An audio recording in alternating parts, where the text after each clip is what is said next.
లాజరు చనిపోయినప్పుడు దేవదూతలు వచ్చారు.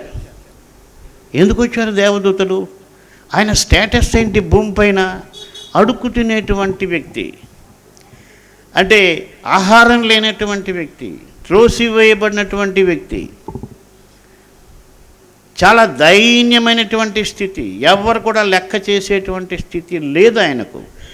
అయితే ఆయన క్రీస్తునందు విశ్వాసం ఉంచడం వలన, దేవుని యందు విశ్వాసం ఉంచడం వలన క్రీస్తు సంబంధి అయినాడు.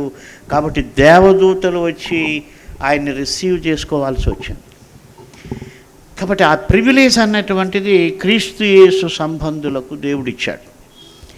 చాలాసార్లు అపవాదం వచ్చి మనల్ని శోధిస్తుంది, నీకు అది లేదు, ఇది లేదు, అది కొరత, ఇది కొరత. నేనేమంటానంటే, నాకు ఏది లేకపోయినా నేను క్రీస్తు యేసు సంబంధిగా దేవుడు నన్ను దీవించాడు, అది చాలు నాకు ఈ జీవితంలో.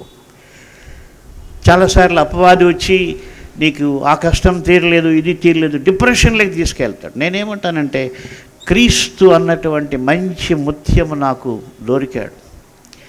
ఇంకా నా దగ్గర ఉన్నదంతా పోయినా పర్వాలేదు, ఏమి లేకపోయినా పర్వాలేదు. ఎందుకంటే క్రీస్తు యేసు యొక్క సంబంధిని, క్రీస్తుతో కూడా సింహాసనం పైన కూర్చునేటువంటి ధన్యతను ఆయన ఇచ్చినప్పుడు ఇంక ఈ లోక సంబంధమైనటువంటివి ఏం ప్రయోజనం?